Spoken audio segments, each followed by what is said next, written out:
നിനക്ക് വല്ല നന്മയും വന്നെത്തുന്ന പക്ഷം അതവരെ ദുഃഖിതരാക്കുകയും നിനക്ക് വല്ല ആപത്തും വന്നെത്തുന്ന പക്ഷം ഞങ്ങൾ ഞങ്ങളുടെ കാര്യം മുമ്പ് തന്നെ സൂക്ഷിച്ചിട്ടുണ്ട് എന്ന് അവർ പറയുകയും ആഹ്ലാദിച്ചുകൊണ്ട് അവർ പിന്തിരിഞ്ഞു പോകുകയും ചെയ്യും. പറയുക, അല്ലാഹു ഞങ്ങൾക്ക് രേഖപ്പെടുത്തിയതല്ലാതെ ഞങ്ങൾക്കൊരിക്കലും ബാധിക്കുകയില്ല. അവനാണ് ഞങ്ങളുടെ യജമാനൻ. അല്ലാഹുവിന്റെ മേലാണ് സത്യവിശ്വാസികൾ ഭരമേൽപ്പിക്കേണ്ടത്. പറയുക, രക്തസാക്ഷിത്വം, വിജയം എന്നീ രണ്ടു നല്ല കാര്യങ്ങളിൽ ഏതെങ്കിലും ഒന്നല്ലാതെ ഞങ്ങളുടെ കാര്യത്തിൽ നിങ്ങൾ പ്രതീക്ഷിക്കുന്നുണ്ടോ?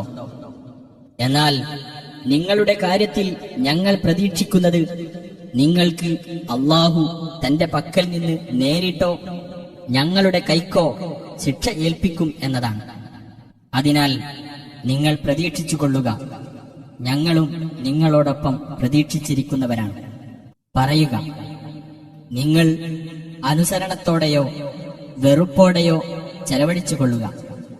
എങ്ങനെയായാലും നിങ്ങളുടെ പക്കൽ നിന്നത് സ്വീകരിക്കപ്പെടുന്നതേയല്ല. തീർച്ചയായും നിങ്ങൾ ധിക്കാരികളായ ഒരു ജനവിഭാഗമായിരിക്കുന്നു. അവർ അല്ലാഹുവിലും അവന്റെ ദൂതനിലും അവിശ്വസിച്ചിരിക്കുന്നു എന്നതും മടിയന്മാരായിക്കൊണ്ടല്ലാതെ അവർ നമസ്കാരത്തിന് ചെല്ലുകയില്ല എന്നതും വെറുപ്പുള്ളവരായിക്കൊണ്ടല്ലാതെ അവർ ചെലവഴിക്കുകയില്ല എന്നതും മാത്രമാണ് അവരുടെ പക്കൽ നിന്ന് അവരുടെ ദാനങ്ങൾ സ്വീകരിക്കപ്പെടുന്നതിന് തടസ്സമായിട്ടുള്ളത്. അവരുടെ സ്വത്തുക്കളും സന്താനങ്ങളും നിന്നെ ആശ്ചര്യപ്പെടുത്താതിരിക്കട്ടെ. അവ മുഖേന ഇഹലോക ജീവിതത്തിൽ അവരെ ശിക്ഷിക്കണമെന്നും സത്യനിഷേധികളായിരിക്കെ തന്നെ അവർ ജീവനാശമടയണമെന്നും മാത്രമാണ് അല്ലാഹു ഉദ്ദേശിക്കുന്നത്. തീർച്ചയായും അവർ നിങ്ങളുടെ കൂട്ടത്തിൽപ്പെട്ടവരാണെന്ന് അവർ അല്ലാഹുവിന്റെ പേരിൽ സത്യം ചെയ്തു പറയും. എന്നാൽ അവർ നിങ്ങളുടെ കൂട്ടത്തിൽപ്പെട്ടവരല്ല, പക്ഷേ അവർ പേടിച്ചു കഴിയുന്ന ഒരു ജനവിഭാഗമാകുന്നു. ഏതെങ്കിലും അഭയസ്ഥാനമോ ഗുഹകളോ കടന്നുകൂടാൻ പറ്റിയ ഏതെങ്കിലും സ്ഥലമോ അവർ കണ്ടെത്തുകയാണെങ്കിൽ കുതറിച്ചാടിക്കൊണ്ട് അവരങ്ങോട്ട് തിരിഞ്ഞു പോകുന്നതാണ്. അവരുടെ കൂട്ടത്തിൽ ദാനധർമ്മങ്ങളുടെ കാര്യത്തിൽ നിന്നെ ആക്ഷേപിക്കുന്ന ചിലരുണ്ട്. അതിൽ നിന്ന് അവർക്ക് നൽകപ്പെടുന്ന പക്ഷം അവർ തൃപ്തിപ്പെടും. അവർക്കതിൽ നിന്ന് നൽകപ്പെട്ടിട്ടില്ലെങ്കിലോ അവരതാ കോപിക്കുന്നു. അല്ലാഹുവും അവന്റെ റസൂലും കൊടുത്തതിൽ അവർ തൃപ്തിയടയുകയും ഞങ്ങൾക്ക് അല്ലാഹു മതി, അല്ലാഹുവിന്റെ അനുഗ്രഹത്തിൽ നിന്ന് അവനും അവന്റെ റസൂലും ഞങ്ങൾക്ക് തന്നുകൊള്ളും, തീർച്ചയായും ഞങ്ങൾ അല്ലാഹുവിങ്കലേക്കാണ് ആഗ്രഹങ്ങൾ തിരിക്കുന്നത് എന്ന് അവർ പറയുകയും ചെയ്തിരുന്നെങ്കിൽ എത്ര നന്നായിരുന്നേനെ. ദാനധർമ്മങ്ങൾ നൽകേണ്ടത് ദരിദ്രന്മാർക്കും അഗതികൾക്കും അതിന്റെ കാര്യത്തിൽ പ്രവർത്തിക്കുന്നവർക്കും ഇസ്ലാമുമായി മനസ്സുകൾ ഇണക്കപ്പെട്ടവർക്കും അടിമകളുടെ മോചനത്തിന്റെ കാര്യത്തിലും കടം കൊണ്ട് വിഷമിക്കുന്നവർക്കും അല്ലാഹുവിന്റെ മാർഗത്തിലും വഴിപോക്കനും മാത്രമാണ്. അല്ലാഹുവിങ്കിൽ നിന്ന് നിശ്ചയിക്കപ്പെട്ടതത്രേ ഇത്. അല്ലാഹു എല്ലാം അറിയുന്നവനും യുക്തിമാനുമാണ്. നബിയെ ദ്രോഹിക്കുകയും അദ്ദേഹം എല്ലാം ചെവിക്കൊള്ളുന്ന ആളാണ് എന്ന് പറയുകയും ചെയ്യുന്ന ചിലർ അവരുടെ കൂട്ടത്തിലുണ്ട്. പറയുക, അദ്ദേഹം നിങ്ങൾക്ക് ഗുണമുള്ളത് ചെവിക്കൊള്ളുന്ന ആളാകുന്നു. അദ്ദേഹം അല്ലാഹുവിൽ വിശ്വസിക്കുന്നു. യഥാർത്ഥ വിശ്വാസികളെയും അദ്ദേഹം വിശ്വസിക്കുന്നു. നിങ്ങളിൽ നിന്ന് വിശ്വസിച്ചവർക്ക് ഒരു അനുഗ്രഹവുമാണ് അദ്ദേഹം. അല്ലാഹുവിന്റെ ദൂതനെ ദ്രോഹിക്കുന്നവരാരോ അവർക്കാണ് വേദനയേറിയ ശിക്ഷയുള്ളത്. നിങ്ങളെ തൃപ്തിപ്പെടുത്താൻ വേണ്ടി നിങ്ങളോടവർ അല്ലാഹുവിന്റെ പേരിൽ സത്യം ചെയ്ത് സംസാരിക്കുന്നു. എന്നാൽ അവർ സത്യവിശ്വാസികളാണെങ്കിൽ അവർ തൃപ്തിപ്പെടുത്തുവാൻ ഏറ്റവും അവകാശപ്പെട്ടവർ അല്ലാഹുവും അവന്റെ ദൂതനുമാണ്. വല്ലവനും അല്ലാഹുവോടും അവന്റെ ദൂതനോടും എതിർത്ത് നിൽക്കുന്ന പക്ഷം അവന് നരകാഗ്നിയാണുണ്ടായിരിക്കുക എന്നും അവൻ അതിൽ നിത്യവാസിയായിരിക്കുമെന്നും അവർ മനസ്സിലാക്കിയിട്ടില്ലേ? അതാണ് വമ്പിച്ച അപമാനം. തങ്ങളുടെ മനസ്സുകളിൽ ഉള്ളതിനെപ്പറ്റി അവരെ വിവരമറിയിക്കുന്ന ഖുർആനിൽ നിന്നുള്ള ഏതെങ്കിലും ഒരു അധ്യായം അവരുടെ കാര്യത്തിൽ അവതരിപ്പിക്കപ്പെടുമോ എന്ന് കപടവിശ്വാസികൾ ഭയപ്പെട്ടുകൊണ്ടിരിക്കുന്നു. പറയുക, നിങ്ങൾ പരിഹസിച്ചുകൊള്ളൂ. തീർച്ചയായും നിങ്ങൾ ഭയപ്പെട്ടുകൊണ്ടിരിക്കുന്നത് അല്ലാഹു വെളിയിൽ കൊണ്ടുവരുന്നതാണ്. നീ അവരോട് അതിനെപ്പറ്റി ചോദിച്ചാൽ അവർ പറയും, ഞങ്ങൾ തമാശ പറഞ്ഞു കളിക്കുക മാത്രമായിരുന്നു. പറയുക, അല്ലാഹുവേയും അവന്റെ ദൃഷ്ടാന്തങ്ങളെയും അവന്റെ ദൂതനെയുമാണോ നിങ്ങൾ പരിഹസിച്ചുകൊണ്ടിരിക്കുന്നത്? നിങ്ങൾ ഒഴികഴിവുകളൊന്നും പറയേണ്ട. വിശ്വസിച്ചതിന് ശേഷം നിങ്ങൾ അവിശ്വസിച്ചു കഴിഞ്ഞിരിക്കുന്നു.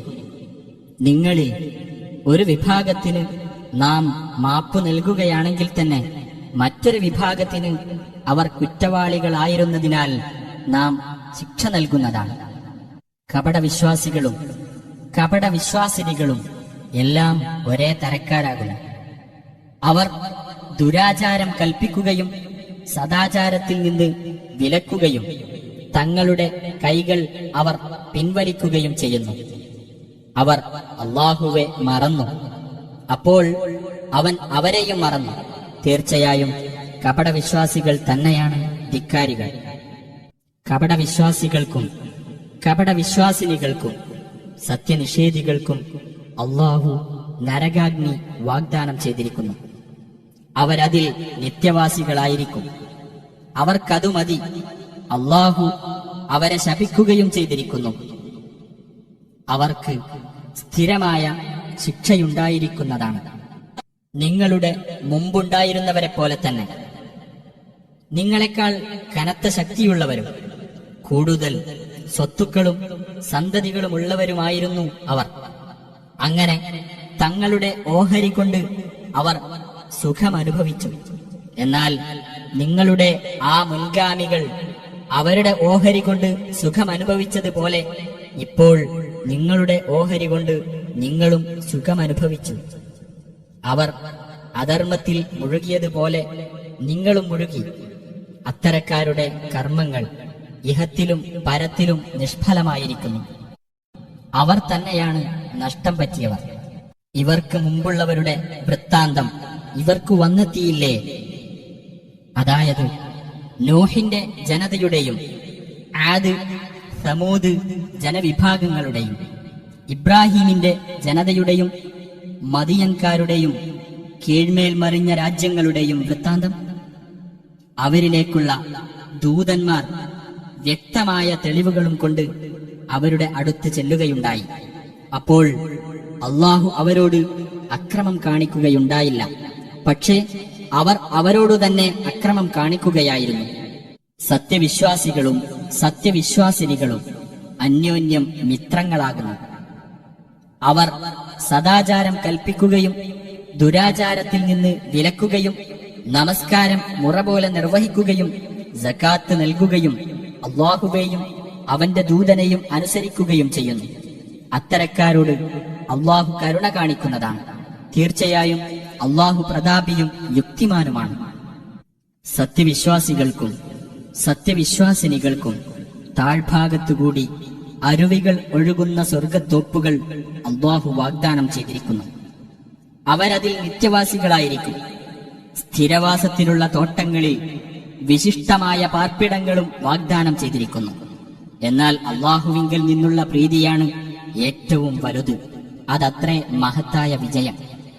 നബിയെ, സത്യനിഷേധികളോടും കപടവിശ്വാസികളോടും സമരം ചെയ്യുകയും അവരോട് പരുഷമായി പെരുമാറുകയും ചെയ്യുക. അവർക്കുള്ള സങ്കേതം നരകമത്രേ. ചെന്നു ചേരാനുള്ള ആ സ്ഥലം വളരെ ചീത്ത തന്നെ.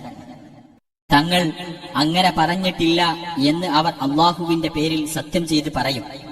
തീർച്ചയായും അവിശ്വാസത്തിന്റെ വാക്ക് അവർ ഉച്ചരിക്കുകയും ഇസ്ലാം സ്വീകരിച്ചതിനു ശേഷം അവർ അവിശ്വസിച്ച് കളയുകയും അവർക്ക് നേടാൻ കഴിയാത്ത കാര്യത്തിന് അവർ ആലോചന നടത്തുകയും ചെയ്തിരിക്കുന്നു. അല്ലാഹുവിന്റെ അനുഗ്രഹത്താൽ അവനും അവന്റെ ദൂതനും അവർക്ക് ഐശ്വര്യമുണ്ടാക്കിക്കൊടുത്തു എന്നതൊഴിച്ച് അവരുടെ എതിർപ്പിന് ഒരു കാരണവുമില്ല. ആകയാൽ അവർ പശ്ചാത്തപിക്കുകയാണെങ്കിൽ അതവർക്ക് ഉത്തമമായിരിക്കും. അവർ പിന്തിരിഞ്ഞു കളയുന്ന പക്ഷം അള്ളാഹു അവർക്ക് ഇഹത്തിലും പരത്തിലും വേദനയേറിയ ശിക്ഷ നൽകുന്നതാണ്. ഭൂമിയിൽ അവർക്ക് ഒരു മിത്രമോ സഹായിയോ ഉണ്ടായിരിക്കുകയുമില്ല. അള്ളാഹു അവന്റെ അനുഗ്രഹത്തിൽ നിന്ന് ഞങ്ങൾക്ക് നൽകുകയാണെങ്കിൽ തീർച്ചയായും ഞങ്ങൾ ദാനം ചെയ്യുകയും ഞങ്ങൾ സജ്ജനങ്ങളുടെ കൂട്ടത്തിൽ ആയിരിക്കുകയും ചെയ്യുമെന്ന് അവനുമായി കരാർ ചെയ്ത ചിലരും ആ കൂട്ടത്തിലുണ്ട്.